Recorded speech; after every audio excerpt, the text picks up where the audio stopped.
want to share with you the scriptures that are associated with the message today. And there's several. Exodus 20 and 13, Deuteronomy 5 and 17, 1 John 3 and 15, John 24, 14.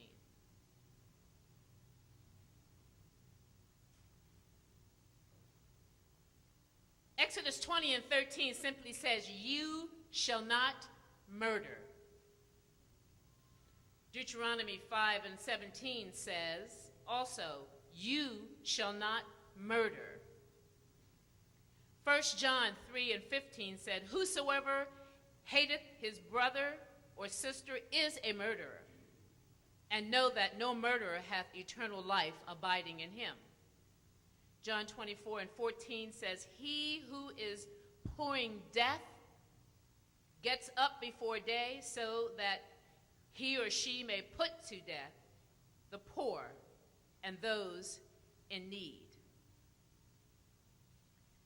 We live in a world where every 28 hours a black man is killed by the police department.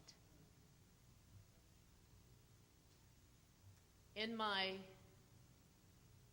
field ed class this semester here at Howard School of Divinity, we have a judge that's getting her MAR degree, and so she happens to be in the class that I'm in. And we asked her for statistics, and she told us that every 28 hours in this country, a black man is killed by the police. Not only that, she told us that since 2008, when President Barack Obama was elected as Commander-in-Chief of the United States of America, the rate of killing of black men and women has escalated astronomically. If they can't get him, then they're coming for us. My message today is not just for Unity Fellowship Church, Washington, D.C., but it's for the world. Ever since Relisha Rudd was missing, there's been a burning in my spirit, a pain that I have not been able to arrest. When I look at the news, when I read in the paper, when I listen to WTOP and all the radio stations, and I hear of our men and women, especially men, being killed, when I hear about transgenders being murdered, when I'm called to do funerals for transgender or GLBT people and find out that because of who they are, their churches won't bury them. And because they're not up on their giving at church, then the family's not allowed to do the service at that church. And I get the call a lot of times from Early and Bud. And so the question the family has for me is, "Reverend McCray-Peters, will you bury my child?" The answer is always yes. The other question is, "How much will you charge us to do it?" My question is always nothing. That's not why. I'm not a burying machine. That's not what I do. I think that everybody on the planet should be awarded, not allotted, awarded a decent homegoing service. And I think that we, as human beings, should not allow for ourselves to think that because of how someone lived, that we should not honor their lives. There's no one disposable in this world, whether they're on Skid Row or in the White House. And so today, I have a very difficult message with statistics. And I want to topic it that police killings pick up where lynching left off. Police killings pick up where lynchings left off.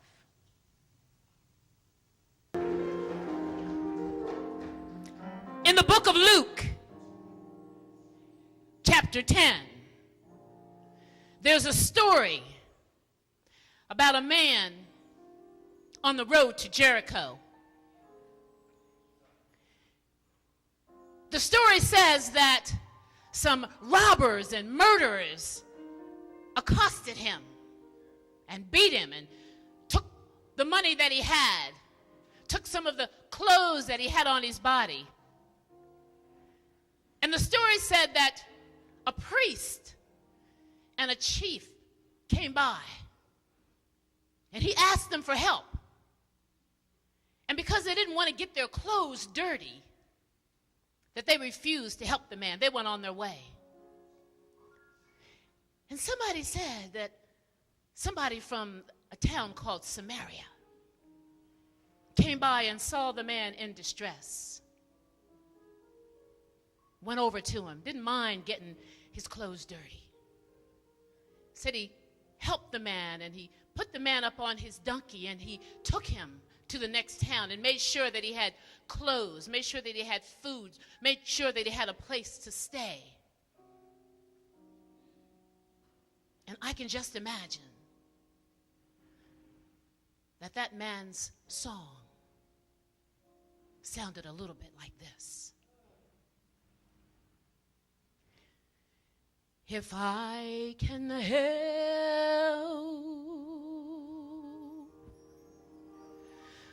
somebody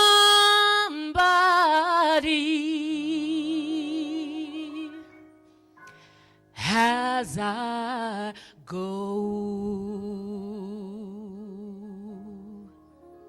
along, if I can help somebody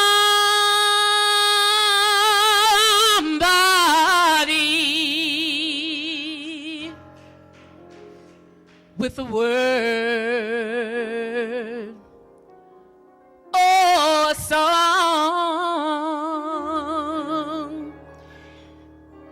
if I can heal somebody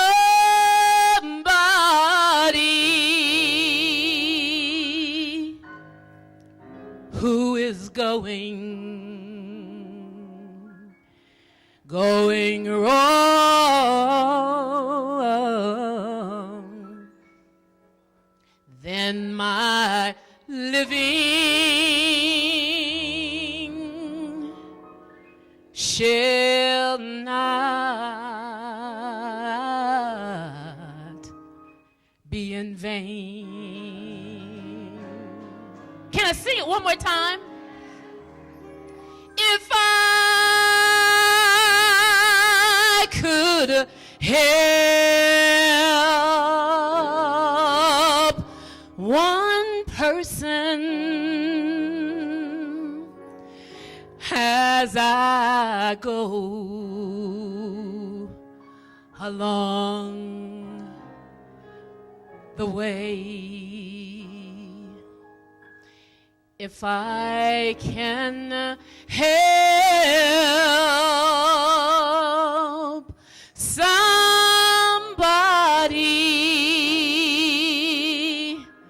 that's just trying to live from day to day, if I could heal somebody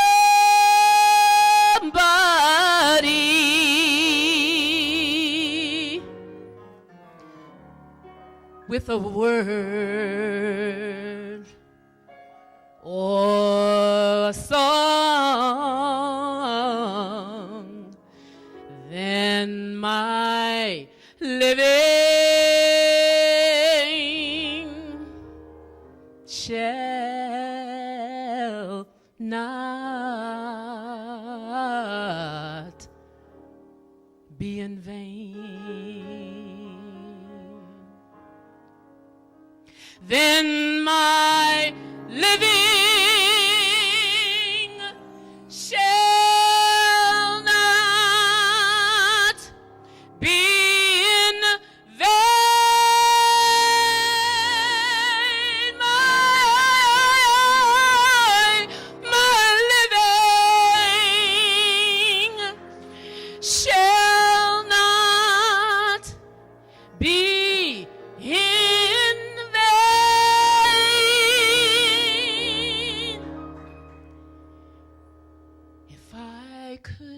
help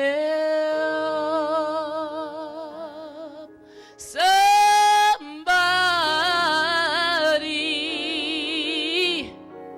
who is going wrong, then my living,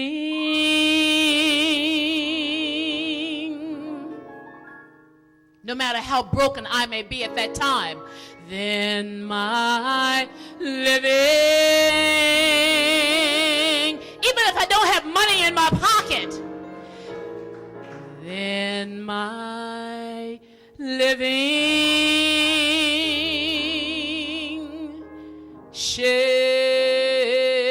not be in vain.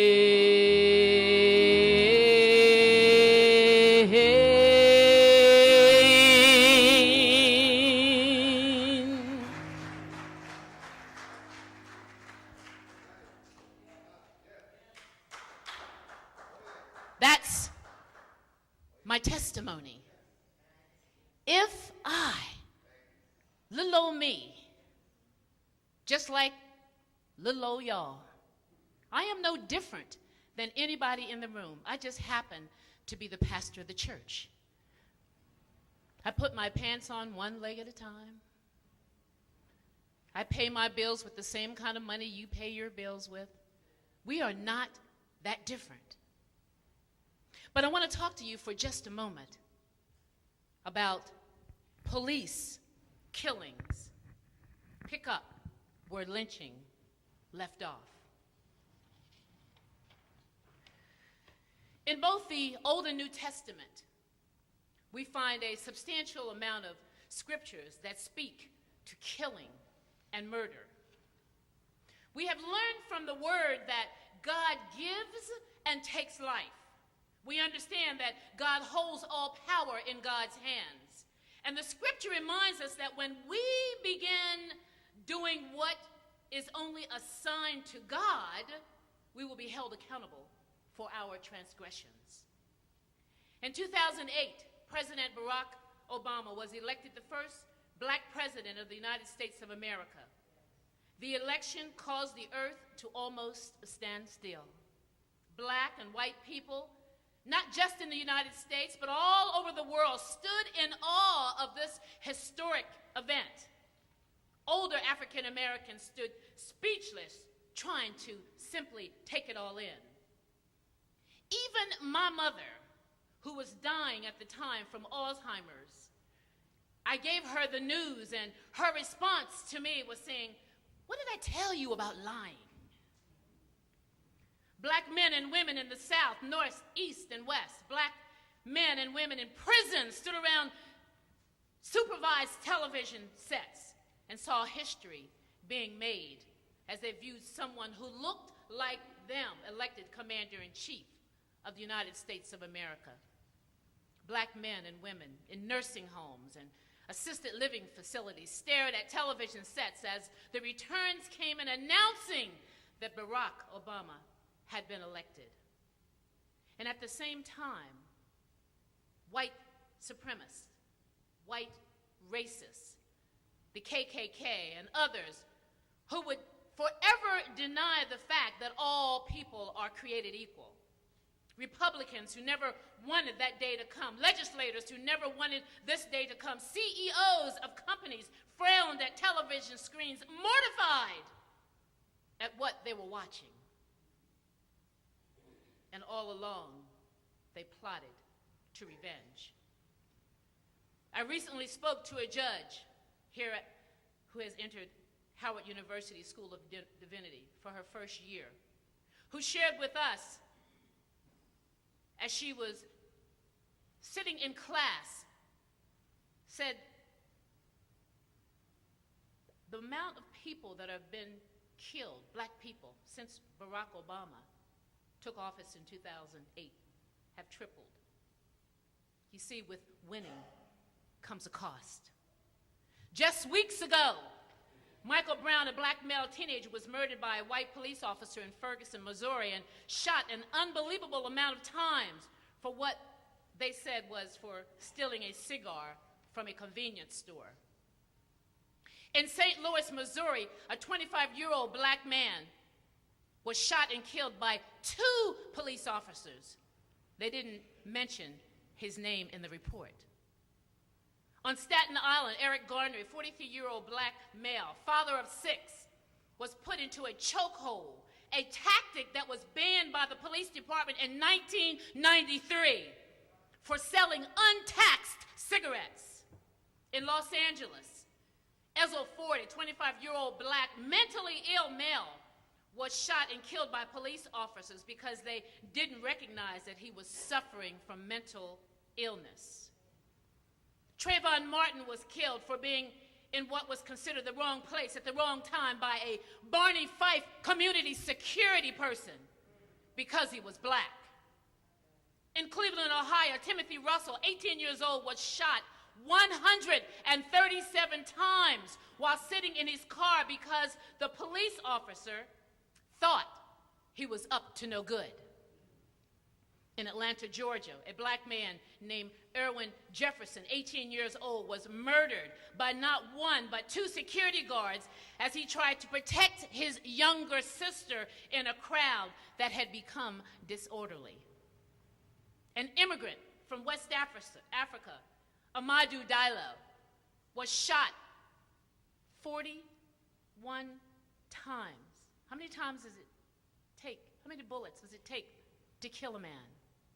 41 times, with 19 of the shots going into his body in New York City and killing him because police thought that his wallet sticking up in his pocket was a gun.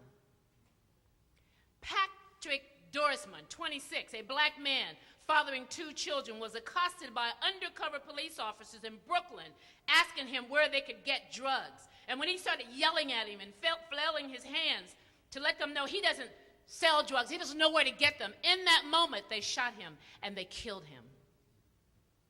A 43-year-old African man by the name of Usmani Zongo was killed in New York for selling counterfeit CDs. How many of you bought a counterfeit CD before and you're still alive?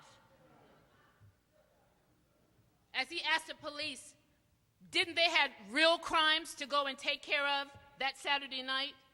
They shot him and killed him. His family won a $3 million wrongful death suit. A 19-year-old black man by the name of Timothy Stansbury Jr. of Brooklyn, New York, was murdered by an officer because as a police officer went into the building where the brother lived, the brother came out of his apartment building too fast, and the police officer was startled, and he shot him and killed him. Somebody in the room ought to be mad. Another black man, Sean Bell of New York City, on his wedding day was murdered by a police officer who shot him 50 times as he was driving over the speed limit with his friends, leaving his bachelor party. In Las Vegas, Nevada, a black man by the name of Orlando Barlow, 28 years of age, was on his knees in front of the police officer and pleaded for his life as they murdered him. It was later learned that the officers at the scene wore T-shirts under their uniform that read BDRT, which stood for Baby Daddy Removal Team. A 17-year-old black man by the name of Victor Stein in Pensacola, Florida, was riding his bicycle when police ordered him to stop. And when he did not stop fast enough, the police officer took out his taser gun to stun him and proceeded to run over him and kill him. Aaron Campbell, a black man from Portland, Oregon, was shot and murdered by police as he walked backwards with his hands behind him, backwards to the police officer, who said they thought he had a gun in his back pocket, so they killed him. Alonzo Ashley, a 29-year-old black man from Denver, Colorado, refused to stop splashing cold water from a drinking fountain on a hot day at the Denver Zoo, and the police murdered him.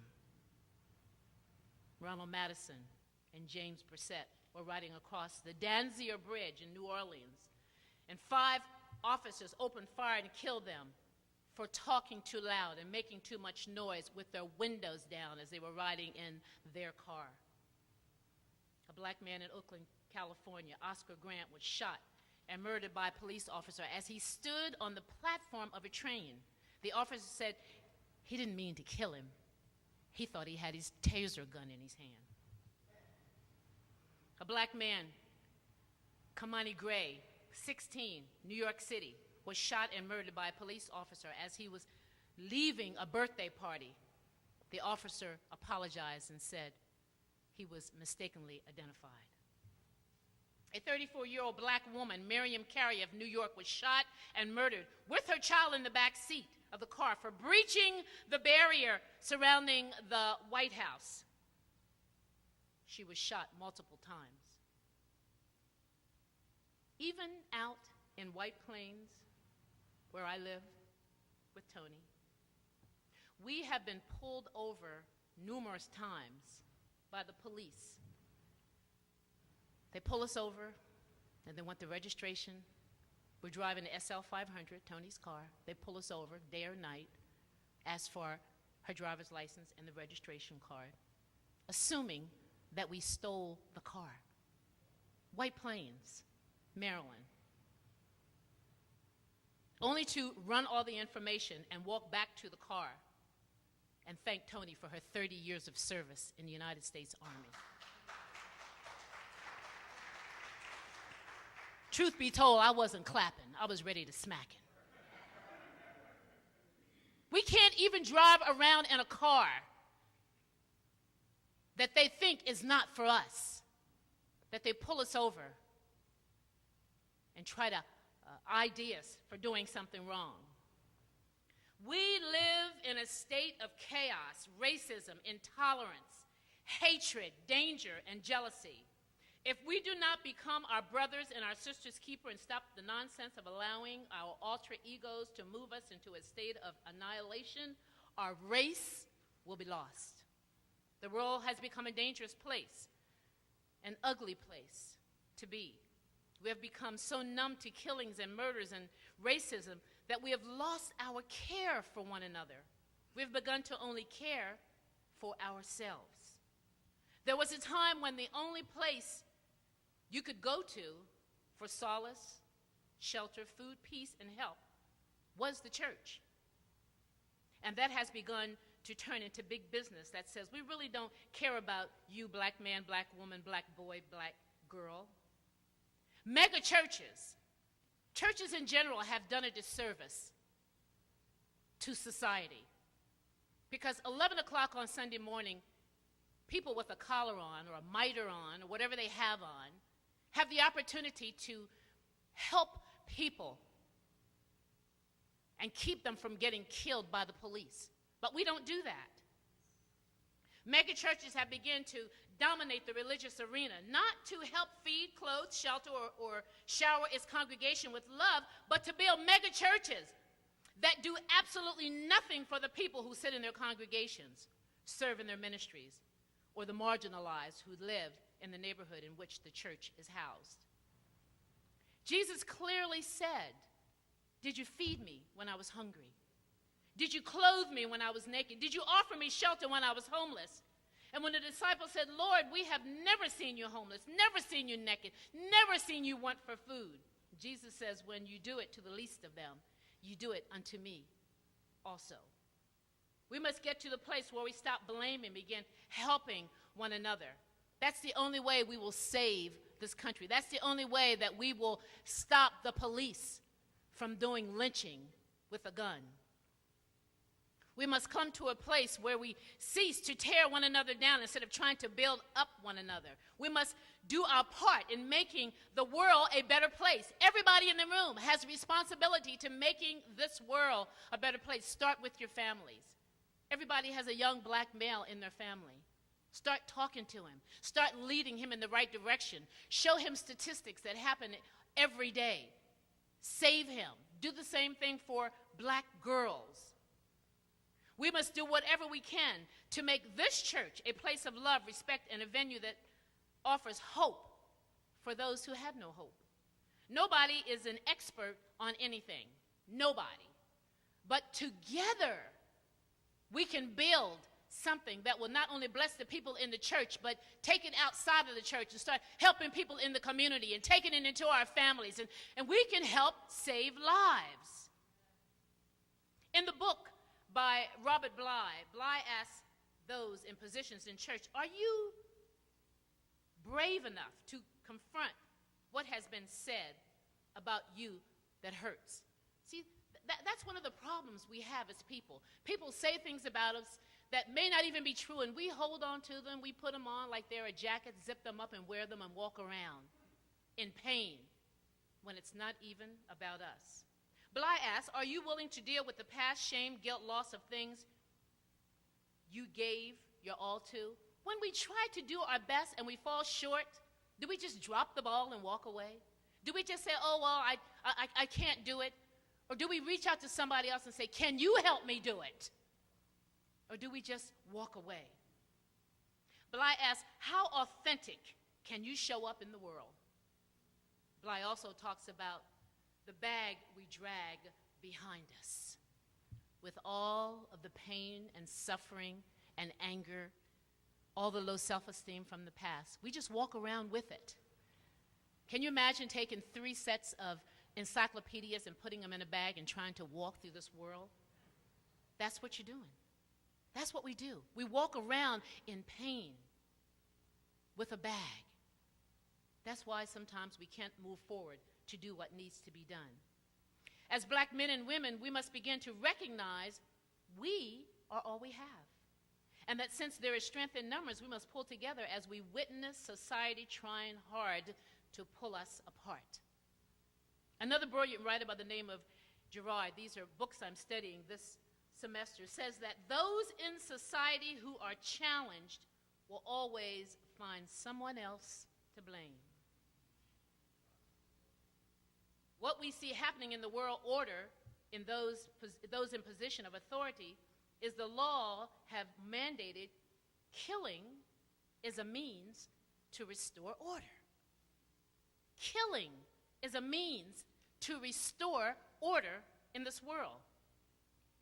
Churches must take a stand in what is going on in this country today. They sit in communities that house broken black people, and the only thing they do for them is invite them in and take their money.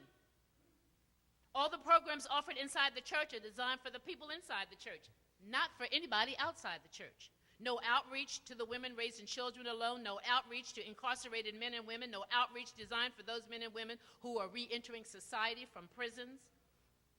No outreach in the parks, alleys, and streets where people live. Nothing. We see the problem is that church has gone against what Jesus put in place. Jesus came to preach spirituality. Man raped spirituality and designed religions to set people apart in cliques and brackets. The Baptists, don't get me started on the Baptists. The Baptists, the AME, the CME, the wannabe, and other denominations work very hard to let people know you are not powerful if you don't dress outside of your financial bracket, if you don't drive the right car, and if you don't give a certain amount of money during the 4 to 5 Sundays you enter their doors. There is more king building in our churches than there is kingdom building. In my pastoral class, the professor reminded me, and all of us in there on Friday, that those pastors sitting in that room and those wannabe pastors or trying to be pastors, that if we do not follow the words of Jesus in Matthew 25, 34 to 46, he said, get out of the profession. Save yourself now. If all you're going to do is go in and preach prosperity and try to take people's money and not serve the people, he said, get out now. As a matter of fact, get out of my classroom now. Dr. J. Paul Hines, professor of pastoral care, Howard University School of Divinity, he said, get out now. He said, because churches that are failing, now some look like they're growing behind closed doors, they're really failing. But churches that are failing are doing so because they're not doing the work of God. When you stop doing what Matthew 25 tells you to do, then you are building nothing but a business. You're not building a church. He encouraged each of us to read our mission statements every day. He said, before you leave the house, read your mission statement for your church that you started. I started thinking 12 years ago, what was our mission statement? Our mission statement says, to be a faith-based congregation that nurtures, proclaims mutual respect, and the sacredness of all life. It says we confidently proclaim, teach, and empower members of the GLBT and heterosexual affirming communities through scripture and other sacred writings, through social justice action. That means you got to get outside the church and do something. Through social justice action, we will empower, educate, and stand for those that have been oppressed and rejected. He said, as you walk down the street, students, as you ride the metro bus, as you drive down the highways, as you ride buses and trains, see your mission statement covering the people that you're looking at. Start there. Don't just invite people to come to church. When they get to church, see what they need and help them. Church is essentially permitting the police killings to pick up where lynching left off. I want to close out by reading to you what it says in Matthew 25. It's called the judgment of the nations. It says, when the Son of Man shall come in his glory, and all the holy angels with him, then shall he sit upon the throne of his glory. And before him shall be gathered all nations, and he shall separate them one from another, as a shepherd divideth his sheep from the goats. And he shall set the sheep on his right hand, but the goats on the left. Then shall the king say unto them on his right hand, come, be blessed of my Father, inherit the kingdom prepared for you from the foundation of the world. For I was a-hungered, and you gave me meat. I was thirsty, and you gave me drink. I was a stranger, and you took me in. Naked, you clothed me. I was sick, and you visited me in the hospital. I was in prison, and you came to see me. Then shall the righteous answer him, saying, Lord, when saw we thee a-hungered, and fed thee, or thirsty, and gave thee drink? When saw we thee a stranger, and took thee in, or naked, and clothed thee? Or when shall we thee sick, or in prison, and came unto thee? And the king shall answer and say unto them, verily I say unto you, inasmuch as ye have done it unto one of the least of these my brethren, you have done it unto me. Then shall he say also unto them on the left hand, depart from me, you cursed, into everlasting fire, and prepare for the devil and his angels. For I was a-hungered, and you gave me no meat. I was thirsty, and you gave me no drink. I was a stranger, and you took me in, naked, and you clothed me, sick and in prison, and you visited me not. Then shall they also answer him, saying, Lord, when saw we thee a-hungered, or athirst, or a stranger, or naked, or sick, or in prison, and did not minister unto thee? Then shall he answer them, saying, verily I say unto you, inasmuch as ye did it not to one of the least of these, ye did it not to me.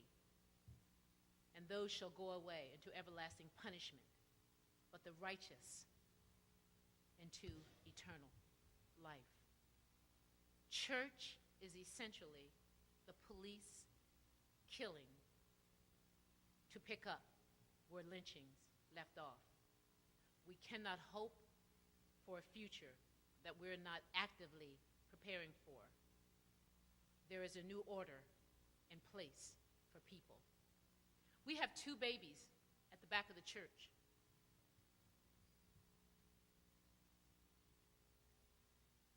Imani and Al are holding them. They're babies. 2 black males.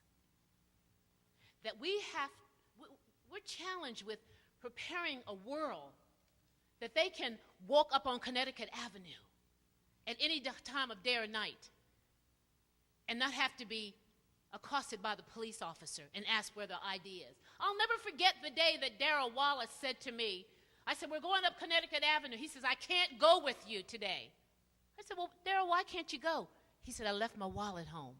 Well, if we have something to eat, we're going to pay for it. Oh, no, Pastor, you don't understand. You're not a black man. If we're up on Connecticut Avenue and we don't have an ID, we're going to jail that night. A light went off in my head. See, women, we take it for granted that we can carry our beautiful purses around and not have ID. It doesn't matter. Nobody's going to bother us if we stay orderly. But a black man can walk down the street minding his business, and just because he is a black man, the police will come for him. He doesn't have to be doing anything wrong. That's the world we live in. And it's time that we did something about it. I don't know about you, but I am angry at what's going on in the United States of America. I am truly angry. I've been holding my rage down, but I am angry. Every time I hear of a black man being killed, I just get more angry. I have a grandson, for God's sake, who walks the streets of Philadelphia, Pennsylvania, who at any moment, when he's not with his mother, that's a police officer for no reason, can either beat him or tase him or kill him. I have a son that's a pastor, and they wouldn't care whether he's walking down the street on Branch Avenue or in Maryland with a collar on or not. If they feel like they want to hurt him, they will do that. Every man in the room can be under attack because of who they are. We need to start writing letters to our legislators. We need to get busy so that our black men will not end up annihilated as we sit comfortably watching it happen on TV and not doing anything, watching and hearing it on the radio and reading it in the newspaper and not doing anything. It's time to stop doing that and do something that's going to help save our people. Because it's not going to stop unless we do something. And as a commissioner for HIV and AIDS under the mayor's office in Washington, D.C., I'm going to begin walking into churches. And yeah, I'm supposed to be talking to them about HIV and AIDS ministries, but I have another word for the pastors. What are you doing to save black men and women in this country? What are you doing in your community that will help somebody that's about to go wrong? Because if you don't, then your living will truly be in vain. You will be doing nothing but standing up at 11 o'clock on Sunday morning, repeating a sermon that you heard on the radio, or that you saw on the TV, or that somebody else wrote and sent it to you, because you won't be doing what God said to do. I'm sick and tired of being sick and tired. I look at black men driving down the streets when I'm riding down the streets, thinking at any moment you could get pulled over. I see police cars, one black man in the car, and I see 12 police cars surrounding one car. How many police does it take to stop one person and ask him a question? And all the person has to do is make one wrong move. When the police pulled Tony and I over, I was so angry. And she kept saying, don't let that Aries rise up in you, because something could happen. And the police came over, it was nighttime, and shined the flashlight in my face. And I said, get that light out of my face. I was mad. I didn't do anything. Why are you pulling us over? Because we're in this car? Are you serious? Any means necessary. And if I had have done what my Aries self wanted to do, there's a good chance that we would have both been beaten with the billy club or whatever. But I'm telling you, I have promised that I will die for you. I will go down for the truth. They've already come out to Virginia for me defending the GLBT community and broke the windows out of the car. They already did that years ago because I wouldn't keep my mouth shut. Well, I'm not going to keep my mouth shut. I'm going to raise some noise about what's going on in this country, and I'm going to ask each of you to do the same thing. If you see a black boy with these pants hanging down, don't be afraid to talk to him. Tell him what he could be. You don't have to tell him what he looks like and what he is. Tell him of possibilities that he can hope for that will make him pull his own pants up. Tell a black girl that's doing things that you know she shouldn't do, just pull her aside and say, can I just talk to you for a second? Tell her how to go right. We have Sadia. We have Kimani. We have Malachi. We have Natasha's sons that are coming up. We have Mason, for God's sake.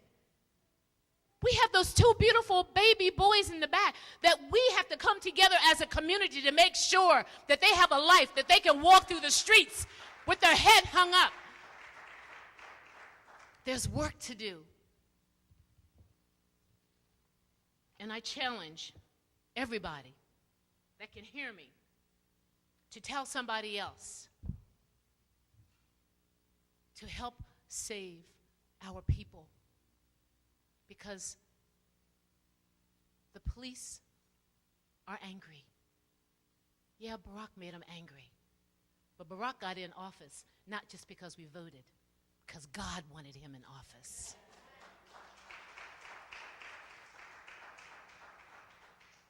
And so if preachers all over the world could stand in their pulpits and tell their people that their lives are worth saving, and if they can open their church doors and walk outside to people that aren't tithing to their church and start helping them, we can start saving people. Let us begin to save black men and women. Let's give God praise.